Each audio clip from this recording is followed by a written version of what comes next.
second All here. right. There you go. Got Wi-Fi issues on Corbin's end. Hello, this is Franz and the Portland Labs team and a bunch of other people here at the concrete5 Town Hall. Not feeling 1,000% today. We've had a plague-like cold that has gone through the Portland, and I think Andy's fighting it as well. So you'll have to excuse me if I'm not at my chipper best, or occasionally I disappear off camera and mute myself, but it's good to be here nonetheless. Yeah, right on. Getting ready for the warmer weather. Kind of taking my time to get things started here. Make sure that the new link is working. People are joining. Yeah, that looks good. All right. So let's see. We've got an agenda all written up. We're somewhat prepared, so that's nice. I don't know who concrete5 is there on the left. Is that Andy? Is that somebody else? That's me. Oh, okay, cool. Well, let's see. First thing is, I'll switch the order of this around a little bit so Andy has a chance to talk about 8.5. So we did some updates to various concrete5 versions last week. Bit of hot patching there. There was a bug in the messages setup. So it was possible to read messages that were not yours. And not a particularly good bug. So it was reported to us, and we fixed it, and we released a 8.4 version that really just fixed that bug, because it's if you are using that those direct messages, the inbox in the My Account area, you really need to patch that, because not a great thing to have out there. So we released a version where it's just that fix, so you don't run the risk of breaking anything else or getting features you don't want. We also got a chance to work with Remo to release a bug fix to the old legacy 5.6 version. He's been maintaining that over in Git, and had a bunch of little stuff that he wanted to roll out, including PHP 7 support, so or 5.7 support. So that's pretty nice. And yeah, he was super helpful and responsive, and we banged that all out very quickly. So never awesome to have a security issue, but nobody's perfect, and felt pretty good about how quickly we were able to get a solution out. Moving right along, 8.5 is going to be released as the official version, I would say before long. We're in the throes of the final pushes of our huge compliance effort this year. It has been a marathon of work, and we are like literally feet from the finish line. So I can't give you a specific date that we're going to release that. We had hoped to do that yesterday, but some other things got in the way. Very, very close, though. 8.5 has been a release candidate for over a month, and we're using it on production sites, and it's stable, happy, and wonderful. Andy, I don't know how you're feeling, or if you want to talk about anything that's in there or not. I feel like we talked about some of the stuff in a release candidate in a different town hall. But if you do, let me know. If you don't, I'll just keep talking. Yeah, I can. Let me do these notes. Hold on. He's going to get some notes, tell you guys why you should care about 8.5. I like it because it's got a 5 in it, so floats my boat. He's going to the archives, running down to the filing cabinet where he keeps his notes or something. There he is. Yeah, there are. It's one of these releases where there's no huge flagship features in it, but it's been in development and cooking for so long. When you actually look at all of the things that are in there, it's a pretty shockingly large list. We've got the ability, among some of the bigger features, we've added the ability to search by file storage locations, bulk file storage location changes on files in bulk. We added the user attribute to the core, so now you can join users to express objects and pages and things like that, if that is something you're interested in doing. There's a lot more control over logging in the core, both for a developer who wants to get their hands dirty with some advanced configuration, as well as just kind of some of the default options. So now we make it so you can easily log to a file as opposed to the database. This also 8.5 also contains our the beginnings of our REST API. So this is turned off by default, but you can turn it on and actually query concrete5 sites from remote sites. And we've actually started working on some PHP client libraries to make that easier to do from applications that aren't even that aren't concrete5 at all. And beyond that, we've added a bunch of little things to Express, including some advanced filtering and searching to Express list blocks, updates to the rich text editor, tons and tons of smaller configuration options. And yeah, it's, the release notes themselves go on for pages at a time. So I would, yeah, it's been probably 6-7 months since we've done a major release, maybe longer than that. So definitely happy to get it out there, and hope to get it out this week or next. Nice. Yeah. So if you haven't played with 8.5 RC, whatever, you need to, because if you want to stop the boat, now's the time. Let's see what else we have here. Okay, documentation edit button is visible. So this is a good one. I'm going to share my screen, Corbin. Here we go. I think I have to choose a screen. There's so many. Here we go. So this is a pull request that came from the community for the community. If you don't know, the documentation site here, documentation.concrete5.org, is entirely open source. It exists in GitHub. It is kind of a wikified version of Concrete5. And there were some pull requests that came in quite a while ago to add this edit page button for everybody. So you can see I'm not actually logged in, but the concern was, hey, do people know that they can improve the documentation when they're casually visiting? Why don't we give them a edit button that would then, log them in and put them back on this page? So a very sane idea. Got a pull request for it, and of course that pointed to a challenge in the deployment model that we've got with concrete5.org right now. We've kind of got this shared theme, and it's not exactly set up the way it should be, and it's one of those headaches of, we really need to change that around, but we also know that we expect that to be the design of that to be revisited this year. So it's kind of like, how much work do we want to do and changing all that around. So anyways, long story short, we were able to do a somewhat of a hot push and got this bad boy up here. So now this pull request that came from you guys around, hey, let's make it easier for people to know they can contribute to the docs, that is there. And yeah, looking forward to seeing people make some more edits to the docs.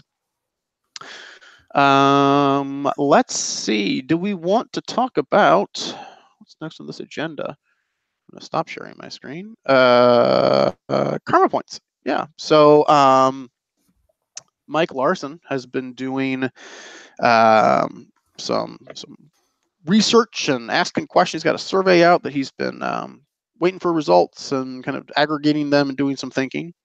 And there's some info coming in. He is churning on the data now. So I don't have anything remarkable to report in kind of rethinking how karma and badges work. But I've got some executive thoughts I can share. I think casually, the point values for all of the tasks that we came up with, gosh, I don't know, when did we launch that thing? 7 years ago. Those can certainly be revised. They were pretty much pulled out of a hat. We've been talking a lot with the next push with concrete5.org is having a unified sign-on experience. So integrating third-party tools like GitHub and Stack Overflow and our own distributed sites like the doc site I just mentioned that doesn't really speak to your My Account area. We want all that stuff to actually do a better job of feeding data back to the My Account area. So I expect that there will be quite a few natural badges and point type values that we can get just out of the project work around bringing these third-party systems back together. The other thought that I've been noodling with on the wall of paper, I think it'd be cool if we had more peer-to-peer karma type action. Right now, we're the ones who assign badges, and we probably don't do a very good job of it.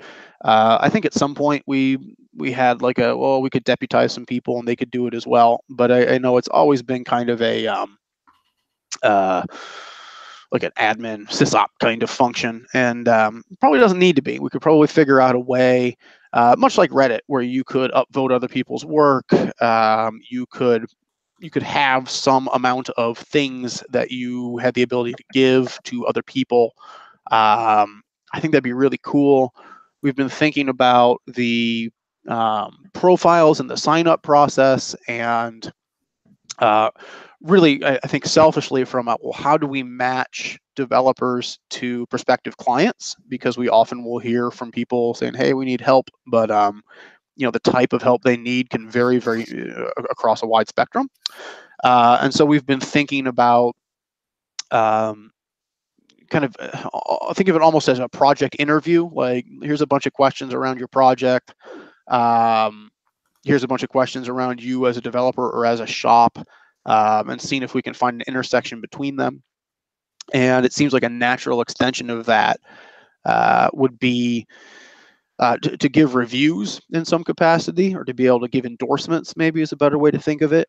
A little tricky. I mean, it definitely opens up a little bit of a Pandora's box of, hey, I never worked with this person, but they gave me a bad review.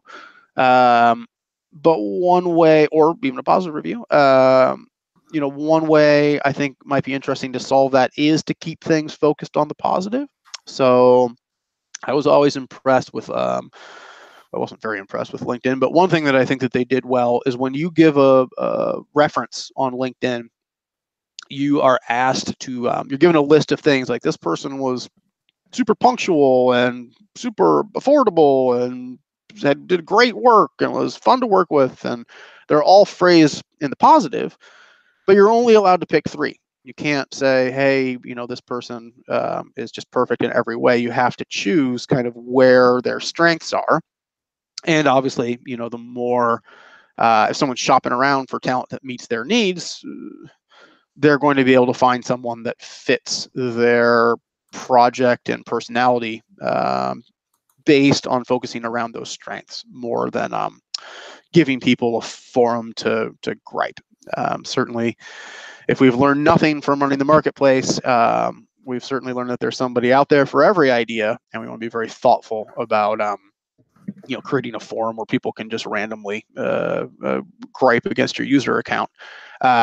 So that kind of concern being on the table, just wanted to offer that we are, or at least I am, trying to drive this redesign forward with the idea of more community-driven content in the Karma badges, profiles, and reviews. How do we make this system build itself and police itself a little bit? Because realistically, as you all know, we have a habit of building cool stuff and then kind of putting it on a shelf. So I'll make sure that when we rebuild this My Profile area, that it actually grows like a healthy plant on a shelf and doesn't sit like a rock that we're like, oh yeah, we should dust that. That was a cool metaphor I just came up with. Okay, what's next? File manager check-in. Share my screen again. So we've been talking about this for a while, probably not doing as much as we should, but we'll get there. It's been busy, but things are clearing up here as we get past April. There is this GitHub issue. Number 7539, file manager, user interface redesign. Gary and I have been going back and forth on this a bunch. I took just some of the comps that I liked and didn't include things that I knew we weren't going to do, and put them together in this post.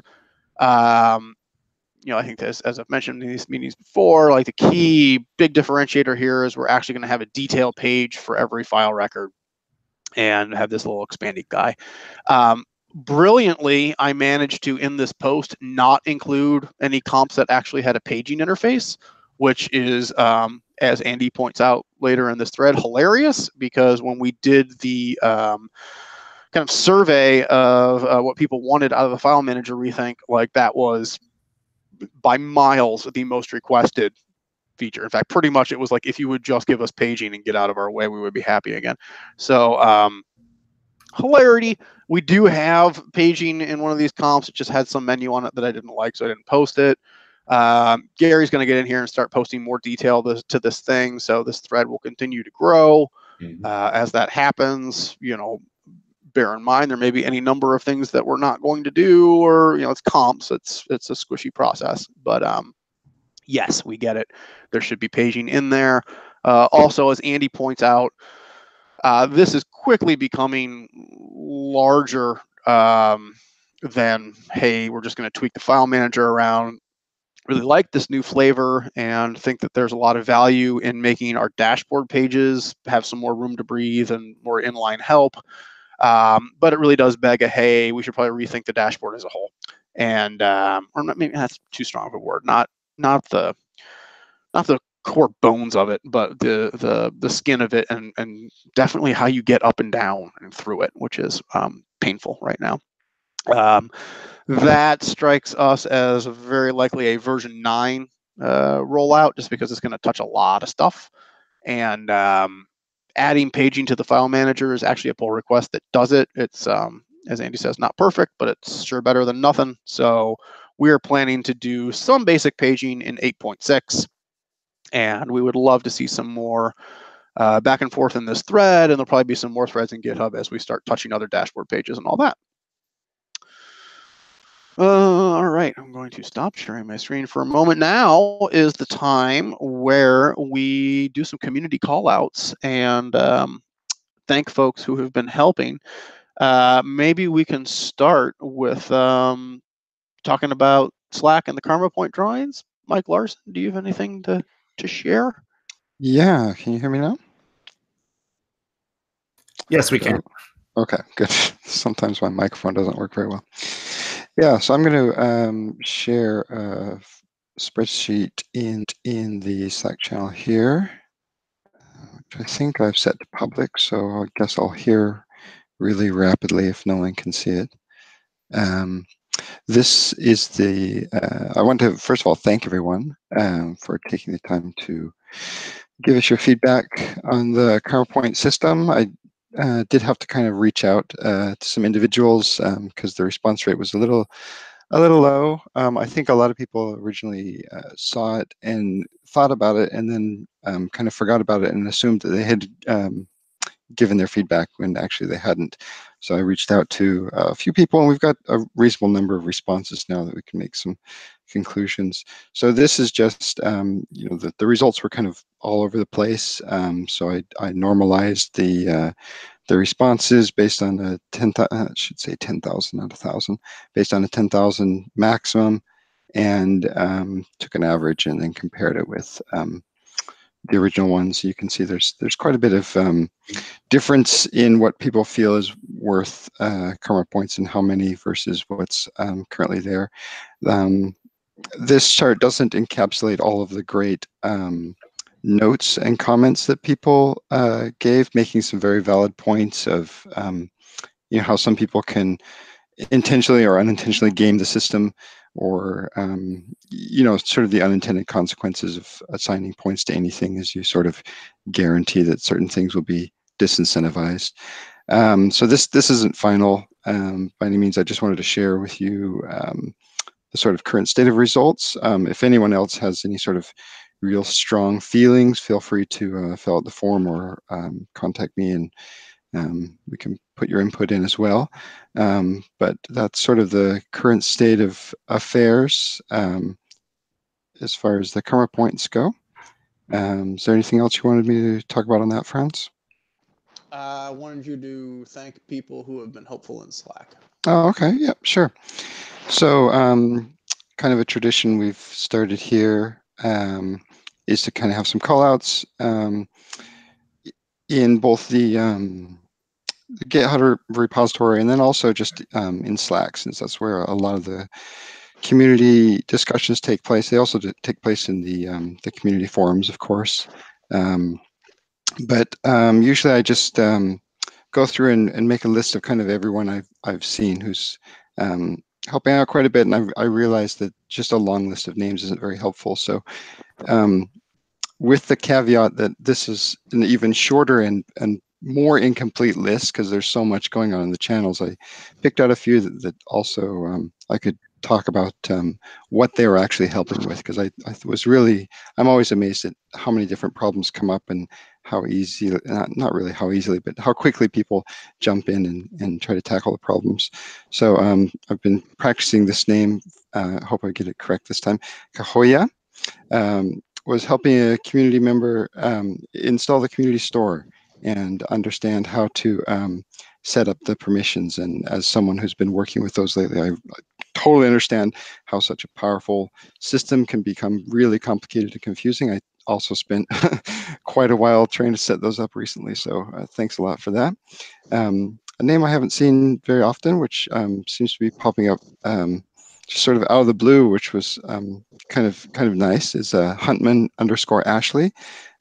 Community member was having problems getting started with some custom classes to customize his concrete5 installation, and just out of the blue, Huntman_Ashley jumped in and helped him out, and then disappeared. So I'm not sure how active this person is, but we really appreciate jumping in. Deke and Corvin Santo, who is sort of always in the Slack channels anyway, but can't forget to call out Corvin and Deke. They helped the community member adding some custom functionality to some doctrine entities, again to use the CMS as concrete5 as more of a framework to add some really interesting custom functionality there. There's another community member who was exploring ways of just overriding some CSS for some icons, which is a more basic type of task. And I believe it's Rude, R-U-U-D, and M. Nicoli jumped in and helped them out. And that was really appreciated. Even, for really simple tasks, some people have a hard time getting started because the learning curve can be kind of steep when you're customizing concrete5. And then finally, Katsueno shared a boilerplate, a dev boilerplate with the community, which sort of gives you all the files you need to start up a new project with some sort of sane settings and values, and put that on GitHub and shared it with the community in the Slack channel. And I thought that was really nice to help people get up and running faster. And finally, I also wanted to mention the license donations for Karma Point drawings. We really appreciate the developers who donate the licenses so we can keep that running for the Karma Point system. So M. Nicoli, A3020, WebHap, and Masuva, really appreciate your donations. And any other developers who want to donate a couple of licenses, please feel free to contact me, and we can add you to the list and add you to the Karma Point page, so you get a little bit of visibility for that. And then I also try to announce the winners in the Slack channel to also give a little more visibility to your donation. So thanks a lot, everybody. Nice. Thank you. Thanks, Mike, and thank you for everybody for helping. We always say this in these videos, but it's super cool to be part of something that is so much larger than any one of us. And yeah, always feels great to see people helping each other in Slack or in the forums, and cool stuff. All right, so I'm going to share my screen and talk about kind of where we're going here with concrete5 and a cool project we want to do a show and tell on.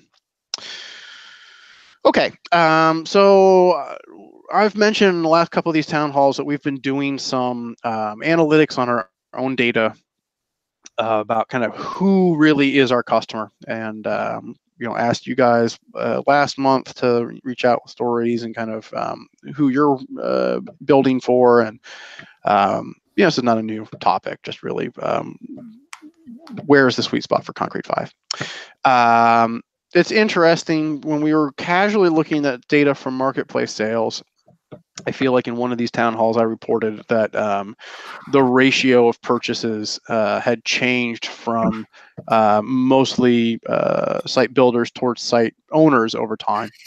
And with some more thorough data research and aggregation by Mr. Mike Larson, turns out that's incorrect.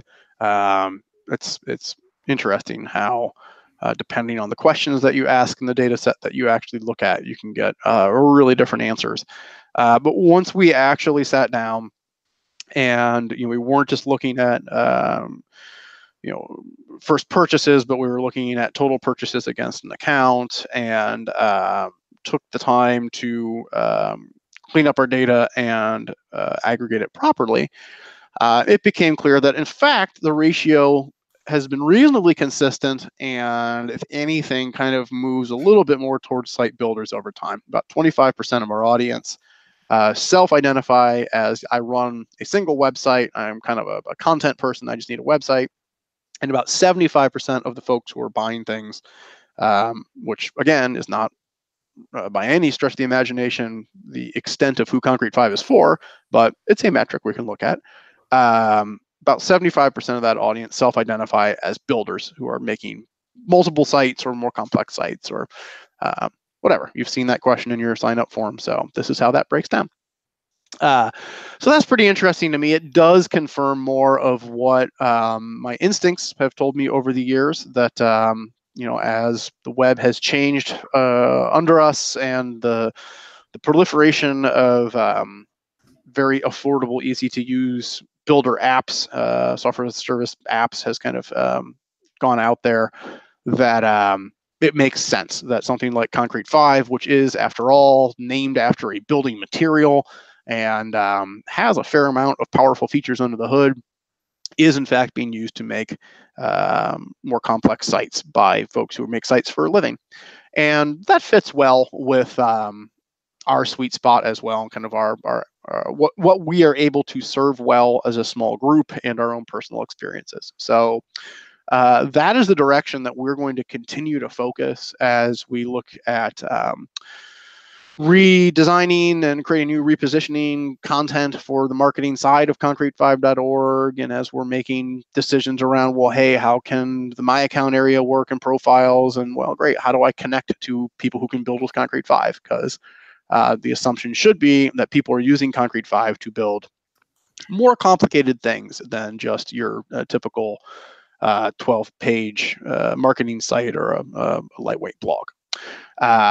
So that being said, a new tradition that I want to start here in these monthly town hall meetings is doing a show and tell. I want to really take this opportunity to kind of show off more, is interesting the right word, more complicated, more beefy type stuff that has been done with concrete5.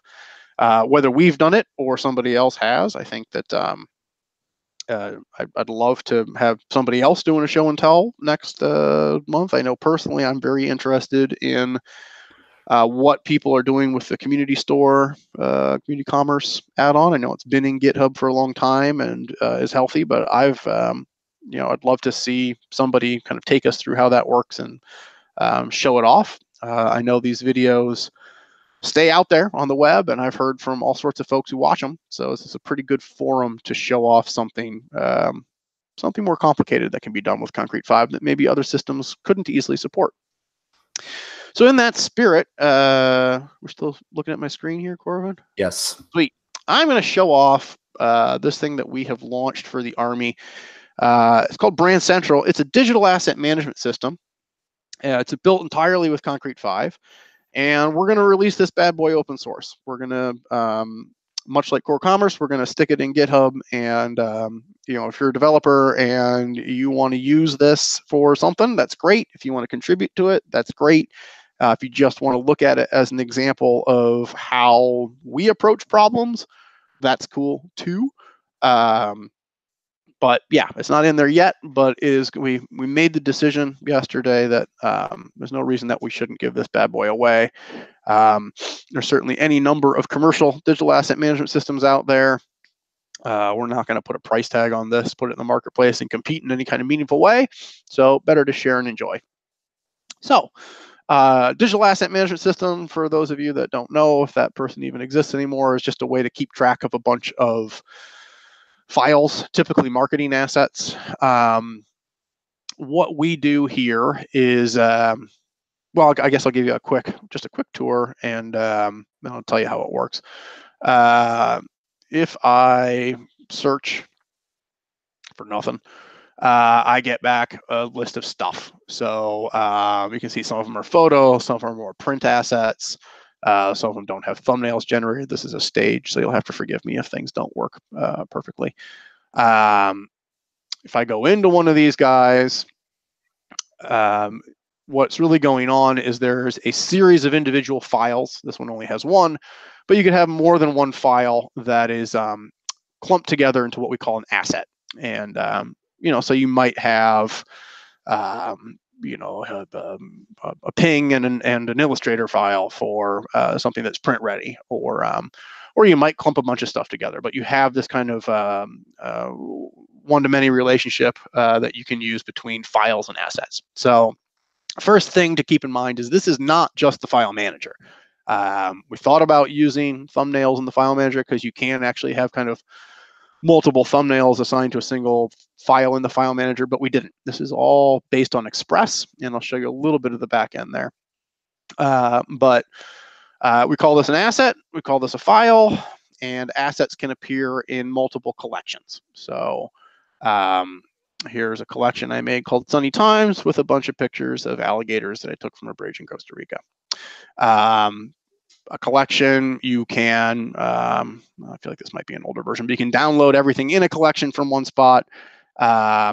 You can also make light boxes. So if I'm browsing through and I'm like, ooh, I love this alligators one, I can make, these are my own personal light boxes. I can keep track of those guys. So if you've ever used iStock Photo or any of these sites, it's very much based on that. I can come through and look at collections. So here is a view that shows me all of the collections that are kind of organized into categories. So filtering these, let's see if any of this works. So if I filter this view down, great. So here are just collections that are in the child and youth services category. We've also got search, which just searches all of the assets. Very lightweight sorting right now, but it's pretty cool.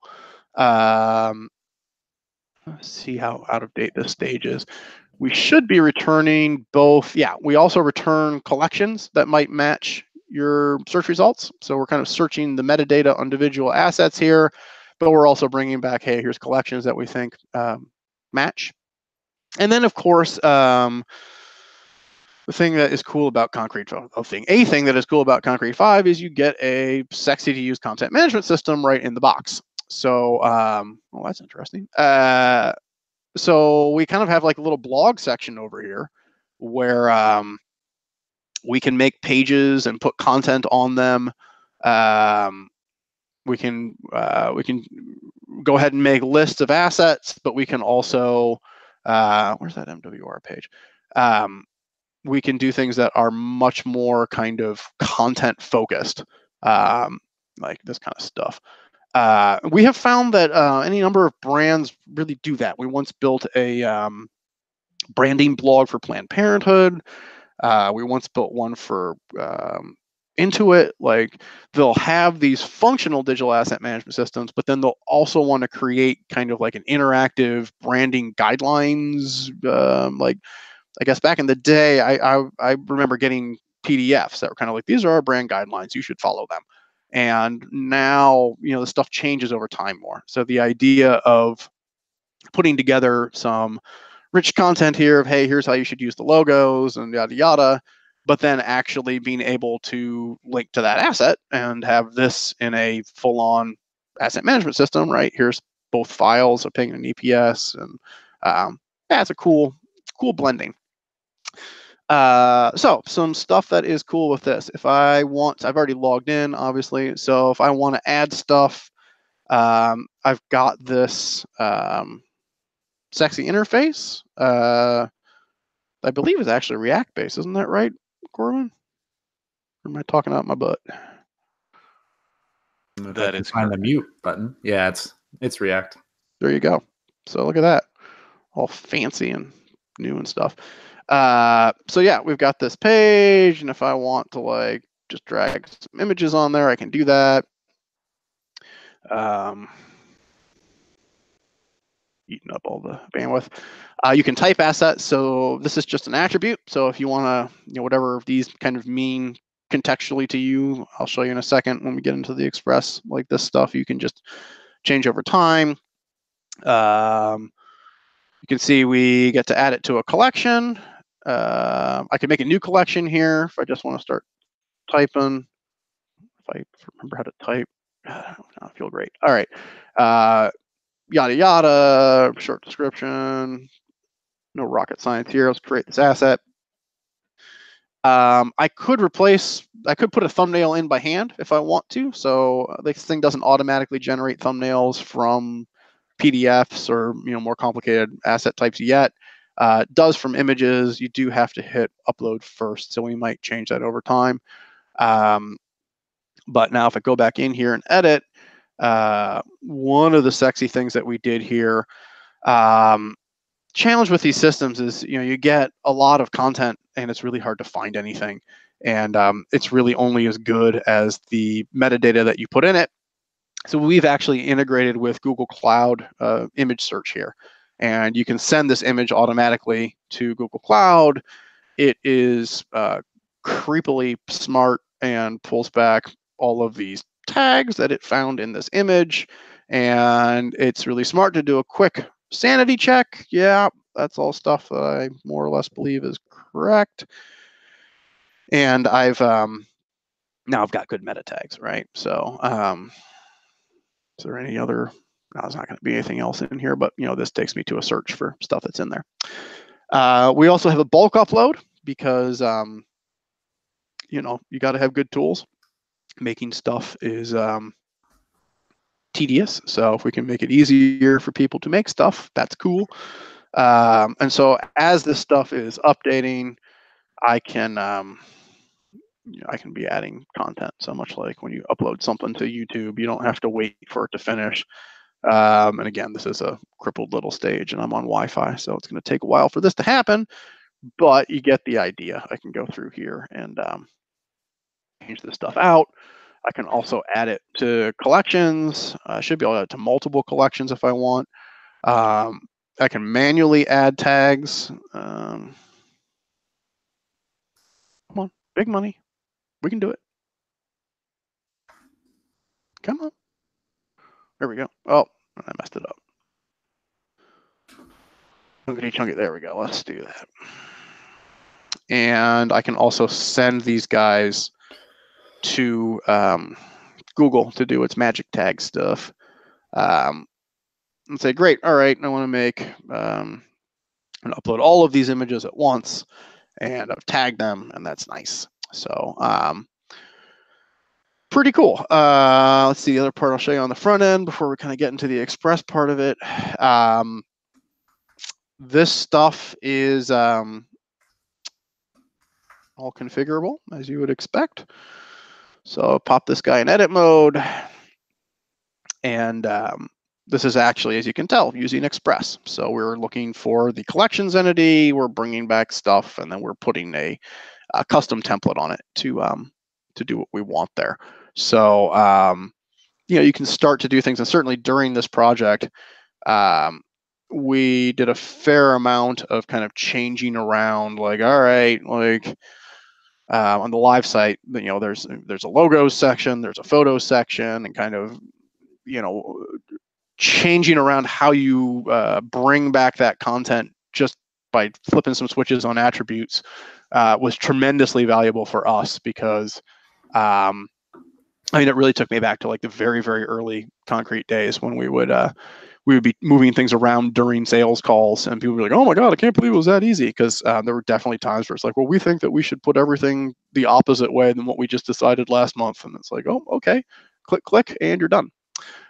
So that's pretty cool. And let's see, let's get a little bit behind the scenes here. So as I've mentioned, it's all Express stuff. So if I go into Express, You can see we've got some different data objects here.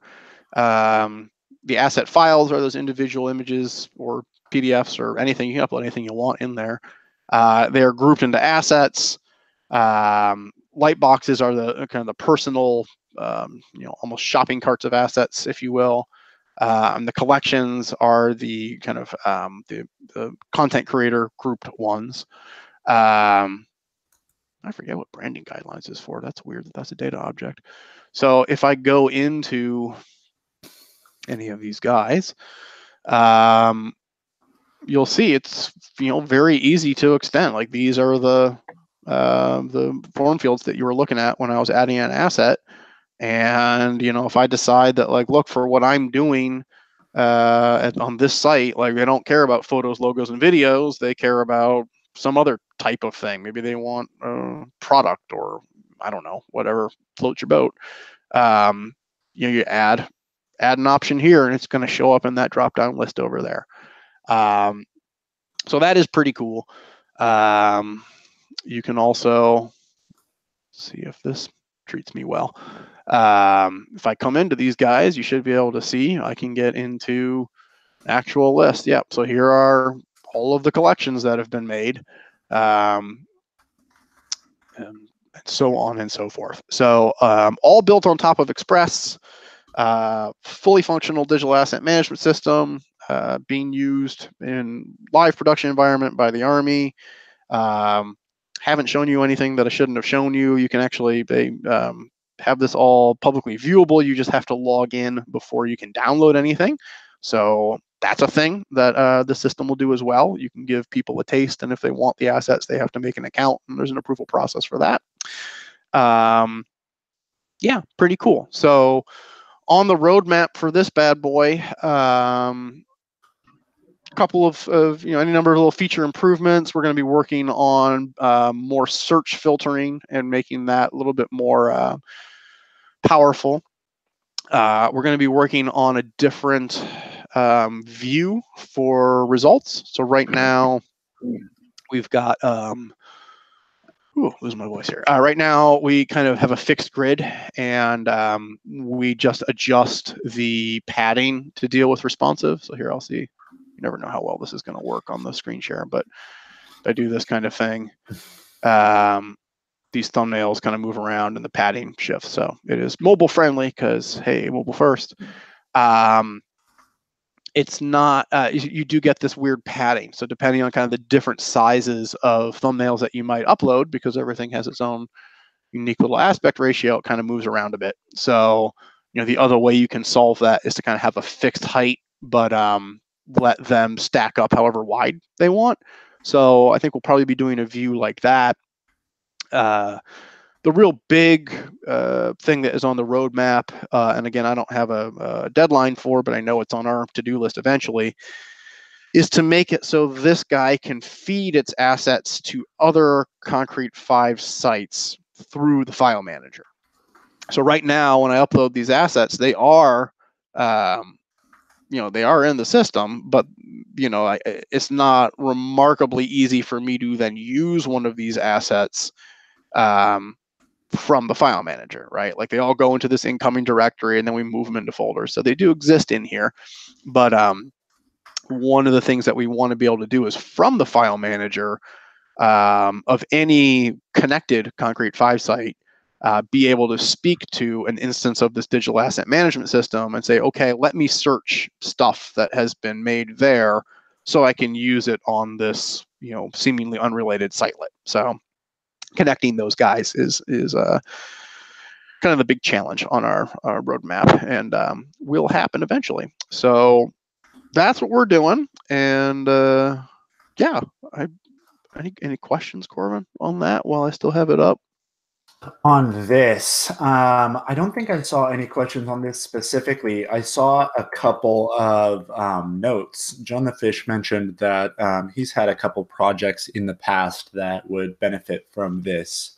But no questions at this point specifically on this. We do have a bunch of questions otherwise, though.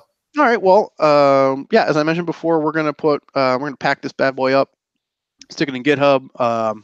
That shouldn't take a tremendous amount of work. This is all packaged and reasonably well built, but we do need to strip the Army branding from it and make sure that we're being kosher with that. But yeah, expect to see this before long, and obviously would love to have help on the roadmap or just have you guys use it and find holes in it and maybe kind of take the approach that we've taken with Express and start applying that to different projects as well.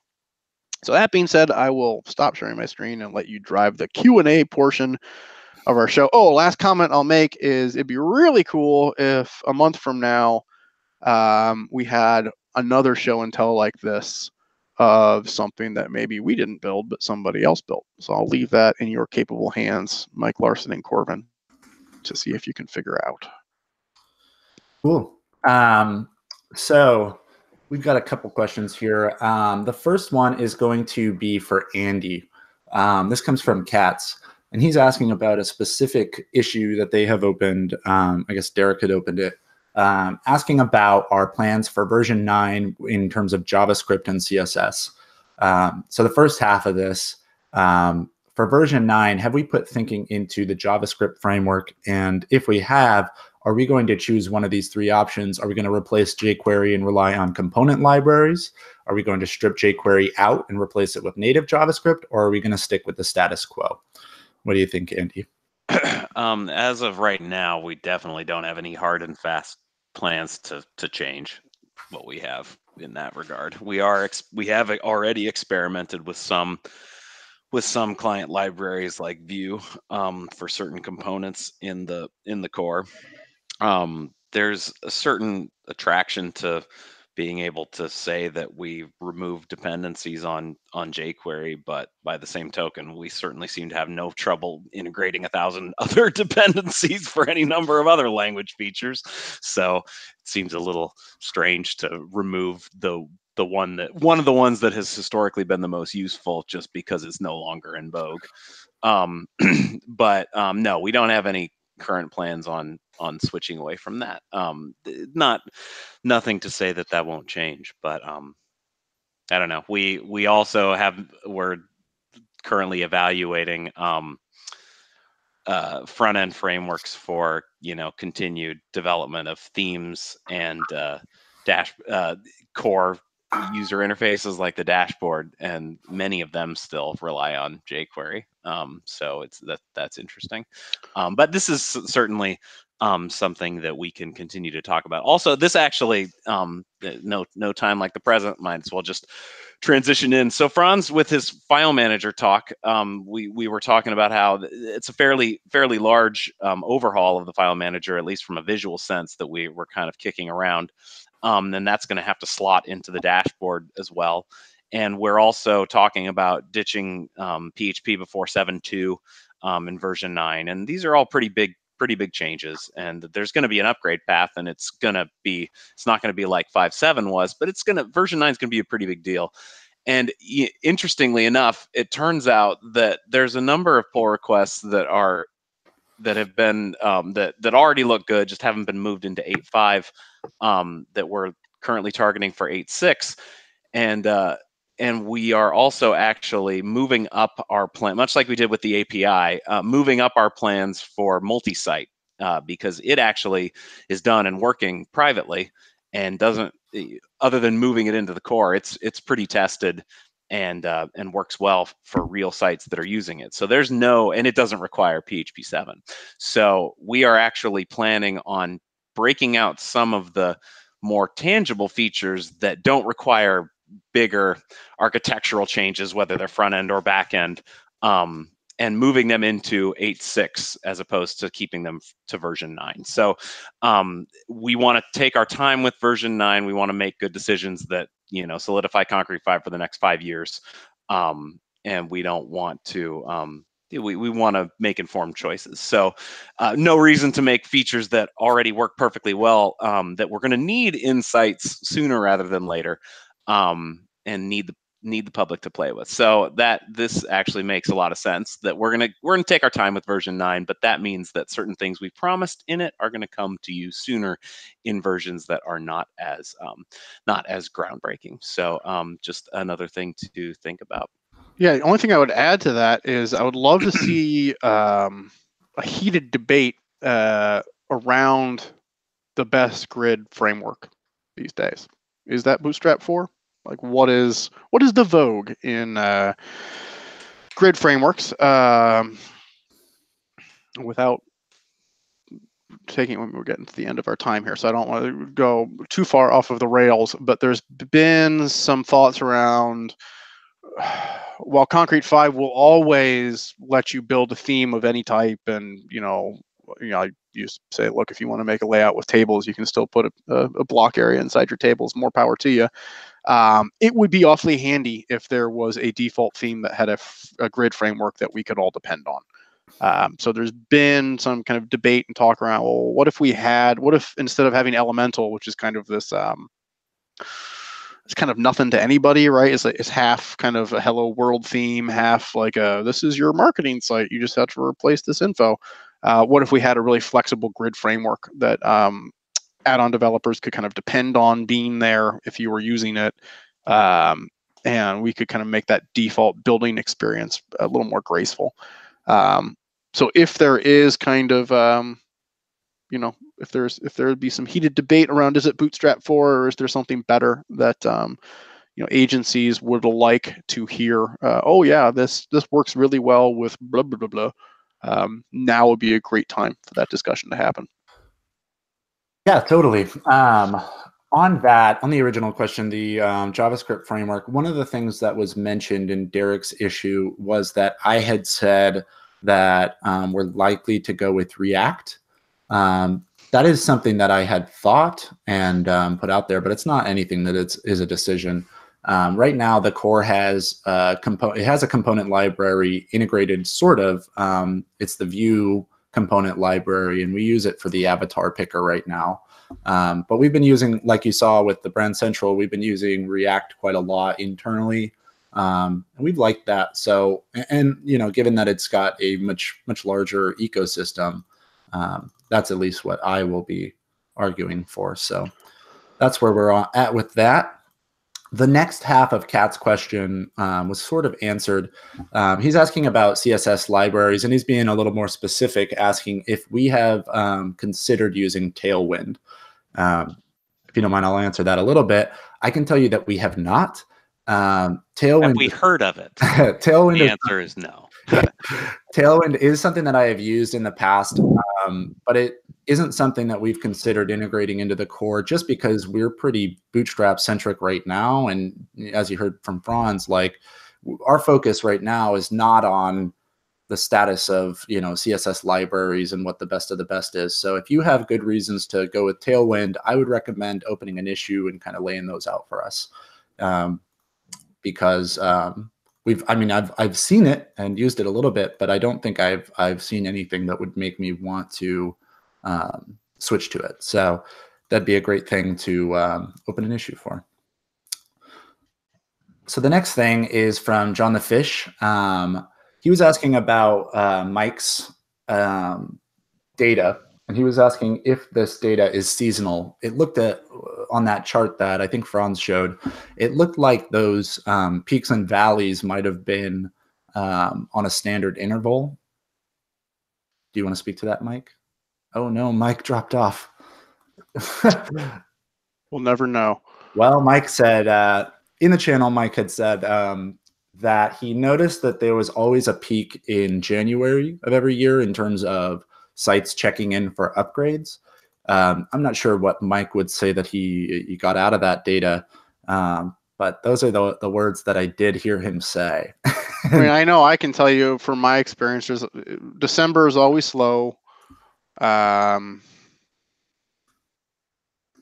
think some of this, I don't know if you can say it's seasonal. It seems like there's like each one of these blocks is a year. So I don't think it's really like people are too busy in the summer to build a website. It does seem like there are some months are busier than others, but it kind of moves around. There's weird dips and valleys. But I mean, when you look at it as a whole, it is very consistent that these are not huge ratio changes. So if you're reasonably comfortable saying that like there are more builders than site owners on this chart. Yeah. Cool. Yeah, it does look like midsummer there is a bit of a spike in builders as opposed to owners, but that's just from my eyes and not from any kind of data. So the next thing we have is also from John the Fish. He was wondering about Cascadia this year. Cascadia this year is planned. We have dates announced. It's September 19th, the 20th, and the 21st. It's going to be at the same location in Portland. As far as sponsorship, that's not something that we've talked about. And as of this moment, we have a few sponsors lined up, but not concrete5. And it's not something that we have talked about or planned for at this moment. Yeah, no plans yet. I know Katz is talking about something, but I think that's still firming up as well. So you'll certainly hear about it as things get more formal. And we have one last one. I didn't see any more. I saw Stu Black start to type up a question, but I didn't see him submit it. So our last one here is from Katz. He was asking about a specific pull request that Derek had submitted and wondering what the status of it was. The issue was about, if I can pull it up here, the issue was that moving and copying on sitemap flat view wasn't working. Is this something that you have had a chance to look at, Andy? No, I have not had a chance to look at it. Well, there you have it. I have also not looked at it. This is something that we'll get to eventually, and I'm sure we'll throw a comment in there once we have a chance to look at it. It wouldn't shock me at all. Flat view is definitely not where we spend most of our time. Awesome. So that's the end of my list. Did you have anything else? No, I think that's the news to report from Portland Labs and concrete5 this month. Very cool. Looking forward to seeing how something else works in the show until next month, and we will stick this digital asset management system up in GitHub so you all can beat it up, and we'll see where we get. So thank you, everybody, and we'll talk to you again soon. Thanks, guys. Thanks, everyone. Next town hall will be April 2nd. It'll be the same time, 9:30 a.m. PST. Check in the Slack for links to the Hangout if you want to join and ask questions, and check our blog for links to the YouTube. Thanks for joining us, and we'll see you next month. Thank you.